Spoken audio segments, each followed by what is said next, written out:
Yeah, they're in a red square. And it's following you.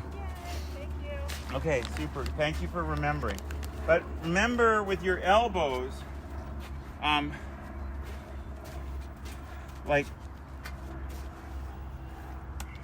people are always asking, like, well, where should I have my hands? You know, this is a very common question. Where should I carry my hands? Here, here, here. First thing, place your shoulder back and down. Not the shoulders pinned back, right? Just in the center of your torso. In a relaxed position that is sustainable, your shoulders. So we don't want to be hunched like we're leaning over a computer with rounded shoulders, like you're at a video game console, nothing like that. But also not this, not pigeon-chested, right? It is following you, by the way. So once the shoulder is placed in this relaxed, sustainable position, it should feel good. Like the shoulder in this position should feel really good. Then underneath it, settle your elbow so that your elbow is kind of almost a little bit like this on the arm of a chair, a little bit pushing down, like into a sling. Try to point your elbows so that your elbows point towards your heels. So your heel is not going forward and back like this. Hopefully it's not going forward and back. So your elbow should not go forward and back. If you're don't follow with your elbows at all. Where you're going to follow is with the softness of your wrist. Just roll your own wrists and keep your elbows pointing towards your heels. That is enough. That's enough following. It's way more, rather than going like this with the hand forward and back in an exaggerated way, that makes the horse telescope his neck shorter or longer and shorter and longer and shorter, and you don't really want that. That's how he would walk in from a pasture, yes, with no weight on his back. But for him to have the weight on his back, your hand needs to be more localized.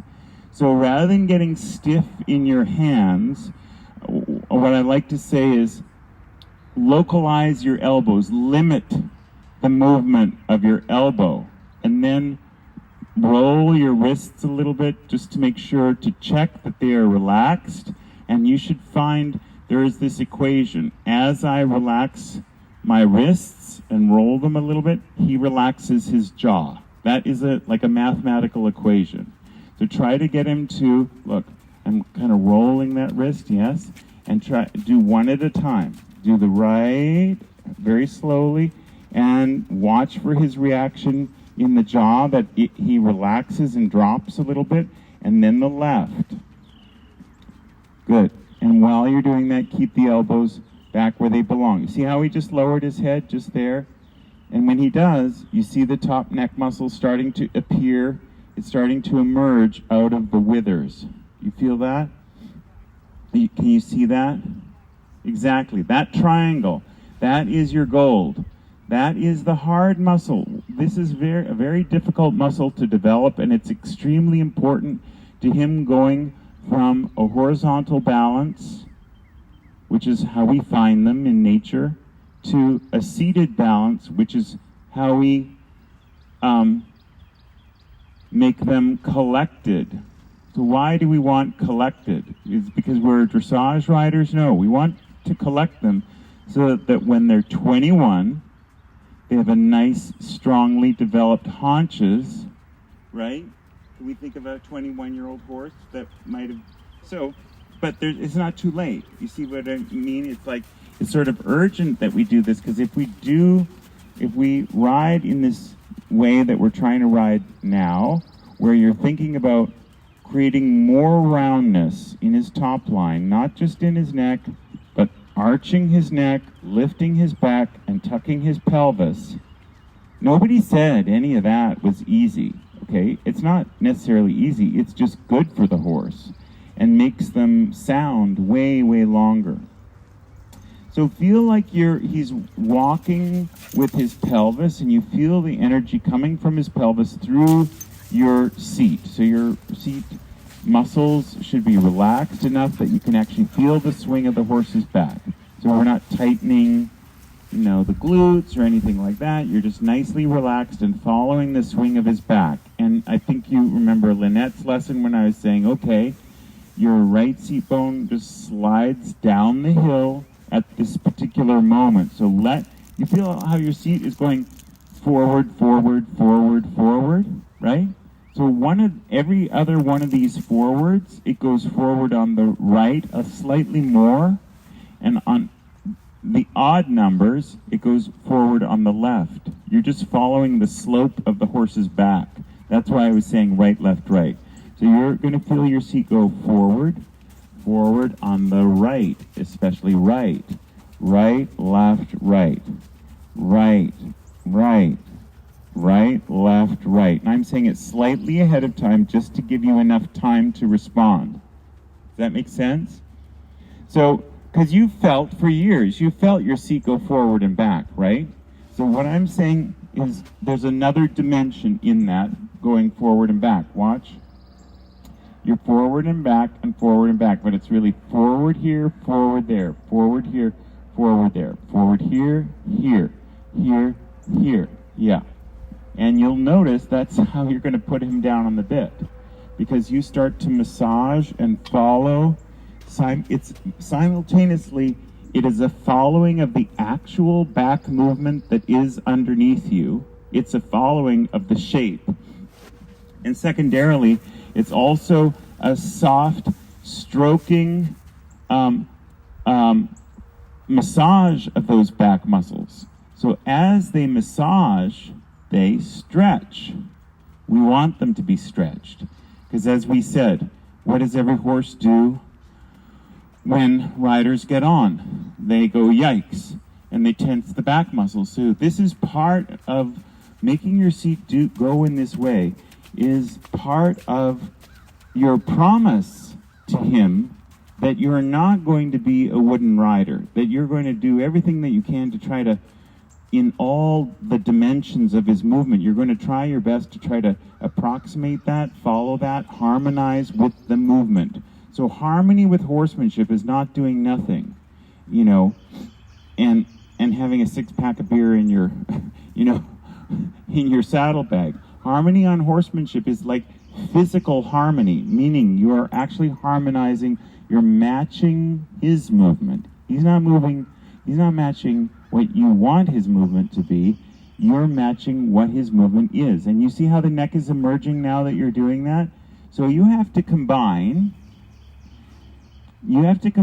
this softening of the wrist and microscopic following with the hand, limited by your elbows, lack of movement, and can you send me this video because it's a really good explanation. And you have to follow with your seat, not in an exaggerated way, but in a soft way, trying to feel, there, I felt myself fall forward, slide a little bit more forward on the right. And I felt myself there, fall a little bit more forward on the left. Left, right. Now, in addition to this, you have to have thrust from the haunches. So your legs need to caress the horse's, your legs reach back and circle forward in this soft, caressing way, so it's not a threat. And as they reach back and circle back, they don't have to do it every single stride. They can do it, every 4th stride, every 3rd stride, every 8th stride. It doesn't matter. Reach back and caress forward from back to front with your calf on the left and your calf on the right. What does this do? Number one, it sends the hind leg on that ipsilateral side, which is redundant. On the same side, it sends that hind leg more forward. Number two, it elicits a small contraction of the iliopsoas muscle, which is basically the hip flexor, and the oblique abdominal on that same side, which helps bring the leg further forward. So that helps tuck the horse's pelvis bit by bit, little bit by bit. And this is kind of just a continuation of Amy's lesson. She's doing the same thing as what you're doing. It's a spectrum. We're just in the horse's life. You're on the spectrum. Yeah, we're all on the spectrum. Very spectrumy. But that's actually a status symbol now. So, Yes, it is. Right? Right? Yes. Is it not? Yes. Well, So Elon Musk was do on you the spectrum. feel what I'm talking about? Yes. Sometimes I can feel like he's pushing my seat up and forward versus just forward. Yeah. Is that what Yeah, it can be both. You don't like the phone. engaged? Pardon? Is that when the pelvis is engaged forward more? Well, when you feel that there's a real downward slope, so you tell me what the feeling is. Now I feel it's just like down low, or I feel he's pushing me from high to low. Well, he's pushing my right more than he's pushing my left. Uh-huh. So right there, huge evidence. So the right more than the left. So does that mean I work on asking for more from the left? Yes. So your your right leg is now going to be in kind of like what we call a passive stabilizing position. Just it's going to be quiet. It's going to be there. You're basically using your right aids to hold him straight. It's not that it gets stiff, it's just not active. So you be quiet with it and you stay there. You don't take the right leg off.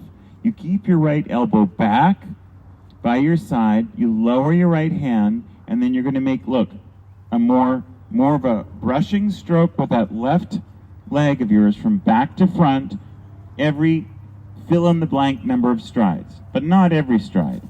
And you have to work in between the brushing of the leg, work to make him round in the pull, and it's easier if you do this tracking left, what you're doing. It's also easier to do this if you have a slight left bend. So make sure he's ever so slightly, just has his nose to the left, but not past that place in his neck where we said it would be too much. Yeah, you're going to see slightly more of his left eyeball. Having that slightly more inside eyeball is called, the name for that is called positioning. Okay, it's called inside positioning or left positioning. When you lose the visibility of his right eyeball, and you get a little bit more of the left globe, depending on how his forelock is falling. If you have an Andalusian, they sometimes have a very bushy forelock. So don't let his nose go to the right like that. Keep it slight. Yes. See how the neck emerged?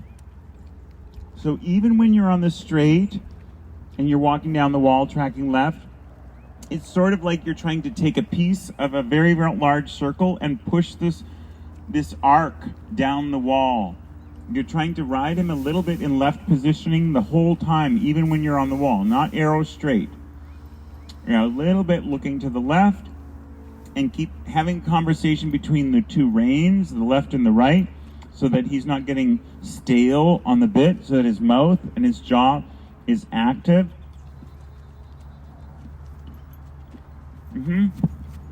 Look, a little bit more fingers. Move your fingers so he finishes his roundness. Move your fingers, but when you move, look, don't let the rein be limp while you're moving your fingers or he won't hear you. So you have to have a little bit of Tension. Elastic, sensitive tension on the rein, not pulling back, just picking up all what I call all the extra slop in the rein. So it's not going like this, right? The rein is not what I call bubbling or just completely loosening. Communicate so you can have that much contact with the reins as long as you feel like you have a push power coming from the haunches. You can't have that amount of contact, that amount of draw backward on the rein if you haven't been energizing his haunches. Then you would just be pulling. So you're managing his increased tempo. You're managing his increased impulsion through the reins. In other words, and the problem is if you let the rein go loose when you have increased impulsion in the rein, then the energy exits the horse and it just goes out the front end and we don't create our roundness. If you take this amount of contact and you don't have a drive with it, then you stifle him and he braces his neck. Okay? So the amount of rein contact that you have, or the smoothness, depends on how much push power you feel you have from the haunches.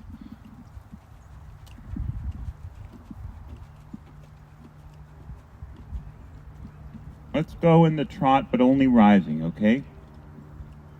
Even if I say sitting trot, just smile and say, yeah, not doing it. Good, good. Let the reins be slightly longer, but close your hands on the longer length.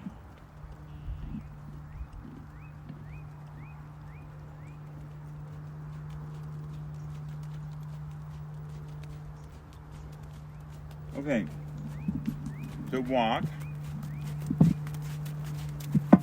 So, come to the halt. Okay, first, when you get a riding lesson, never take anything personally that I say. Don't take anything I say. Oh, no, you're good. It's just information. Yeah. When you go to the trot, we all have habits. I have habits. I like to tilt my head to the left, turn my right toe out. I've revealed myself. Okay? Now we know. And my right elbow flops. I have to own that. Richard, right elbow in. Head here. Right toe in. Sit up. Yes.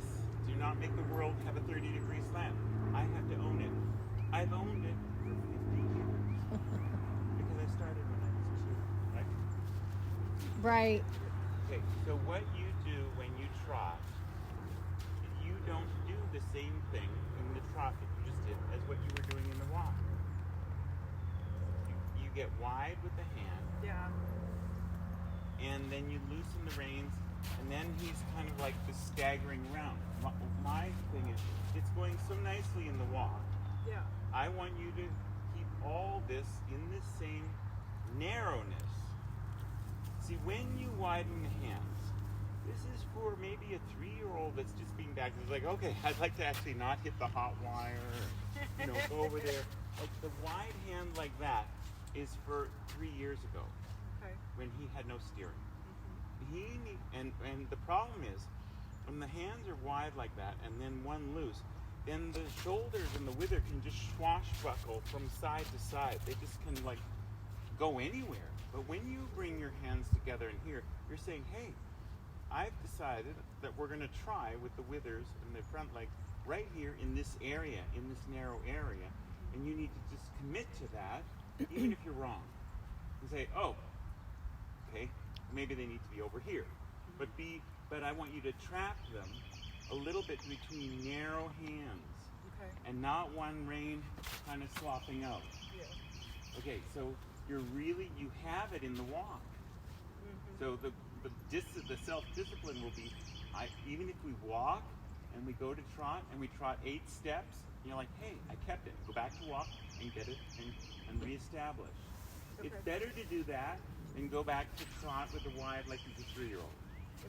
Okay? So when we go with a long rein, but I'm still just right here, right? When you said let him have a longer rein, and then I'm like, You were already letting him have the longer rein, and he was like, okay, you might can. as well. Yeah. You can decide. Look, when you also come to the riding lesson, right? You can, like I told her at some point, you saw me because you were sitting here, that, okay, try a 1/4 inch longer rein. And then the horse got better. Somewhere in there, she's like, okay, he got stretched down, and I gathered him up, and without me noticing, she shortened the rein because that's what she felt. Right. So you have to bring your knowledge to, it's not static.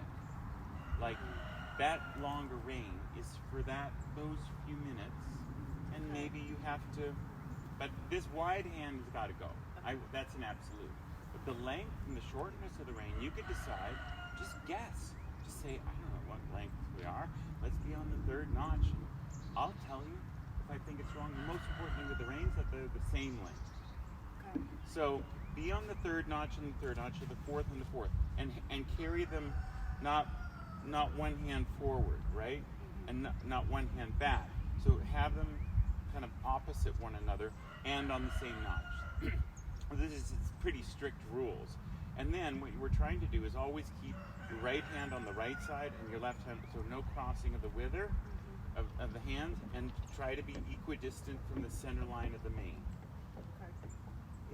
This is what I mean by a very, very narrow range.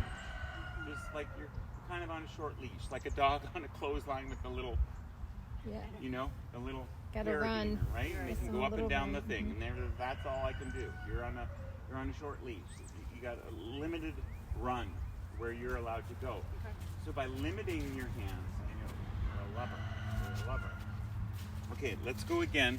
Get yourself in your best possible hand, seat, leg position. Feel like you have the horse enough energy coming from the haunches without him rushing, and that you're able to manage that. We're gonna manage that through the equal and smooth, soft contact on the rein. And when he's round and you have stroked his back with your seat bones and raised his back that way, and he gives you the sign. He's going to give you the sign. He arches his neck. You feel the thrusting of his haunches when you're at the beginning of a long wall. Then you can go to the trot. You should spend about 3, 4, 5 steps in the sitting trot and then go to rising. It's only a few steps. Keeping his nose centered, fingers closed, narrow hands. Remember, you have to be your own cheerleading section. You have to be like, okay, what's my little mantra? What are my little sayings? Hands together, down, limited, equidistant, same length, smooth contact on the rein, and no more traction on the rein than I feel I have energy thrusting from the haunches. So it has to be in proportion. Good. That's why the racehorse, they're going to have like a lot of contact at times. They actually make the horse go, like they slacken the rein on a racehorse, the horse slows down. Loses balance, yeah. Yeah. Narrow hands. That's your mantra to yourself. Narrow hands together. And a little bit shorter rein. So I'm going to give you the advice that you need. Shorten the rein a little bit. So figure out what number that is. And elbows, one way to shorten the rein is to bring your elbows into position. The other way is to actually shorten the leather, or both. I think a little bit of both. When you post, open your elbows slightly and let your hips go through your elbows. It's kind of not, that doesn't make a graphic idea for everybody, but sometimes that's helpful. So don't squish your elbows too much into your side, otherwise your elbows will be thrusting forward on every post. Now work less bend, less inside rein. Balance the rein contact so it's more on the right, less on the left. Yeah. And you need a bit more stepping into the right bit. So you need to hold with your left leg, drive with your right leg, and feel the right contact. Hold with your left leg, just try that. Drive with your right leg and feel the right rein contact. So it takes 3 points of control with, it's usually 2 legs and a rein, or 2 reins and a leg, or a rein and a leg and a seat. It's almost always some combination, but it's usually a bad sign if it's just 2 legs, or 2 seats, or 2 reins. You're always trying to put all of your aids together. So try this combination: right leg, left rein, left seat. Just a little deeper seat. Good. Now left leg, keep trotting, keep trotting. Good. Left leg, right rein. Feel the contact on the right rein. He says, is that a canter aid? I'm not sure what you're doing. He's very sensitive. Yeah. He's just listening, trying to figure it out. I'm putting you through just random because I want you to find out what those combos do, right? And if you stumble on a canter, it's okay. You see what I mean? It's like, oh, well, if I go outside leg to inside rein with inside seat, that would be canter. So if you don't want canter, then you're going to do right leg to right rein, right? And left hand down to make him a little bit more bent. More push with the left hind leg.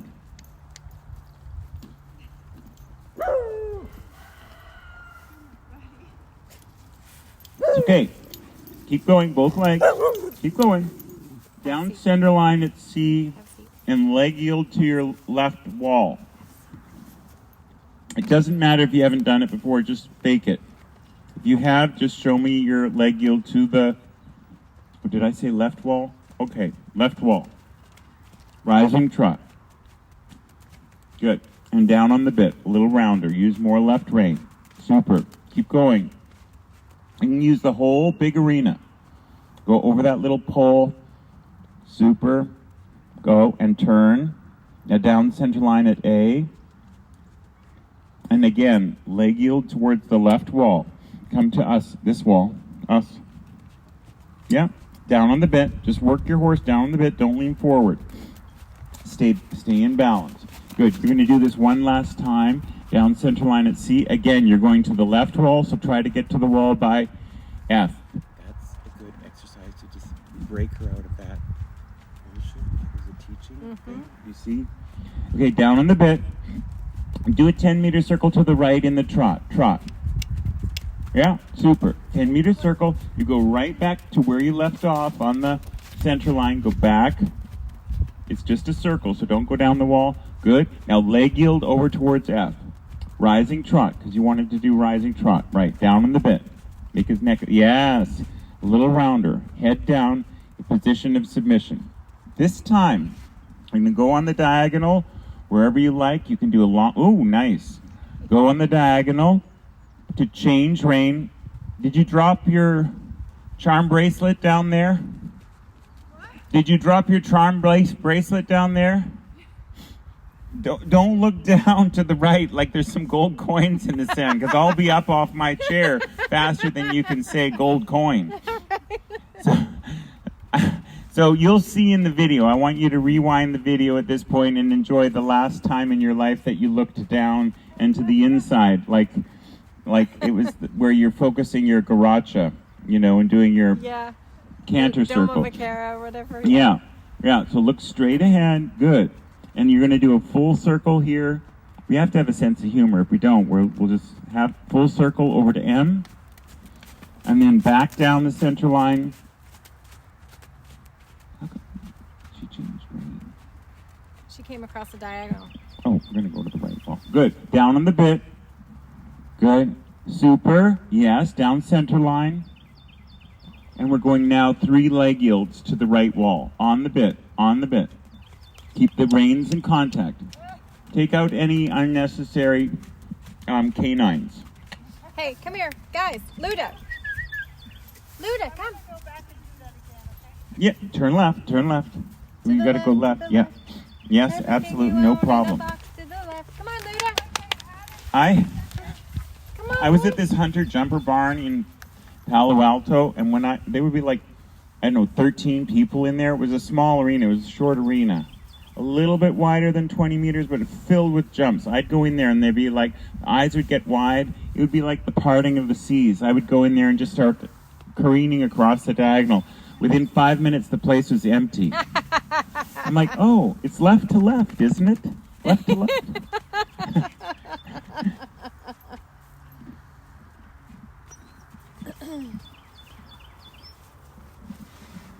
So why it's difficult?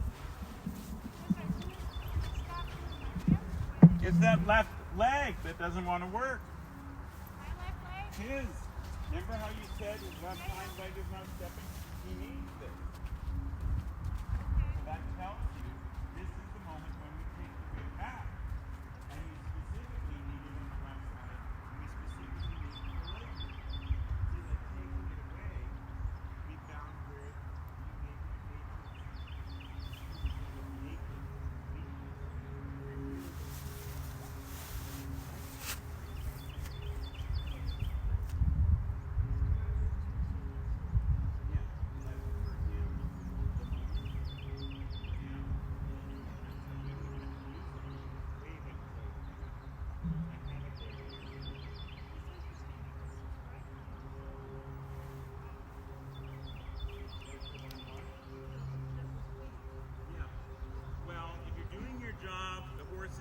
weaknesses and strength move around. Okay?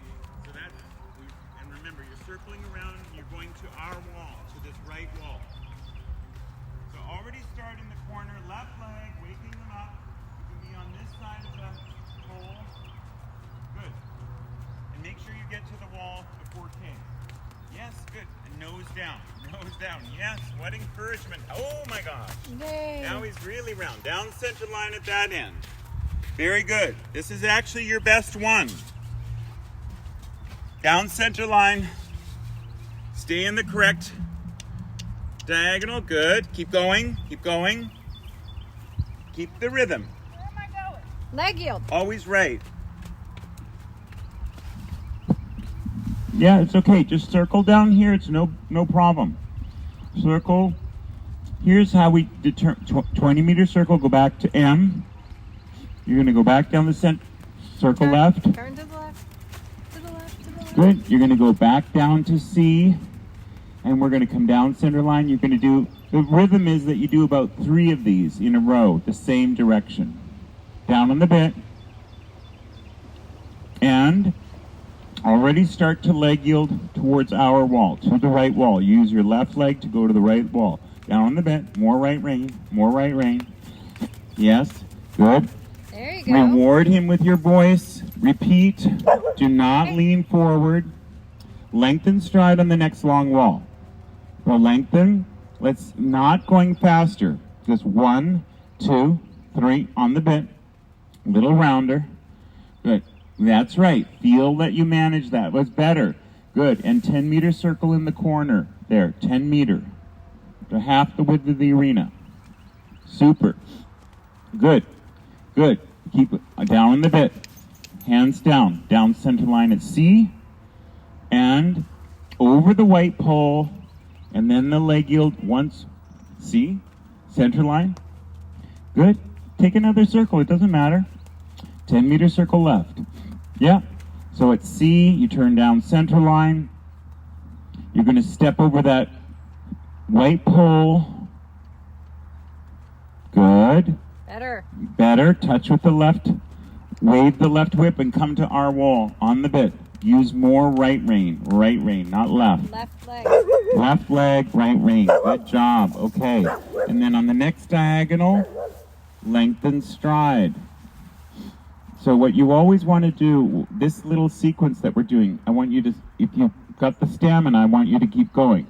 Down, lengthen stride, try to make the strides longer. Rounder in the top line, keep working the top line, keep your hands together, circle in the corner, right there at H. So when you're working on your own, and Amy's not here, or I'm not here, this would be a good, this is a trio of 3 things that you can do to work the horse. 10-meter circle, oops, we down, come back, circle again, back, put the circle back in the corner at H. You're going to repeat this exercise. Yeah, 10-meter circle repeating. down center line. Leg yield. 10-meter circle, there you are, do the full circle. Yeah, down on the bit, help him, tell him where you want his nose, a little lower, down center line at C. Good, good. Nice. Down center line over the one pole. Leg yield to your left wall. Use your right leg to go to the left wall. Use your left rein, right leg. Left rein, right leg. Yes. There you go. Good. Good. And lengthen stride. Up this long wall. Just come up the whole long wall here. Lengthen stride. Big trot. Or you could say extended trot, right? Fairly straight. Remember what you're doing here.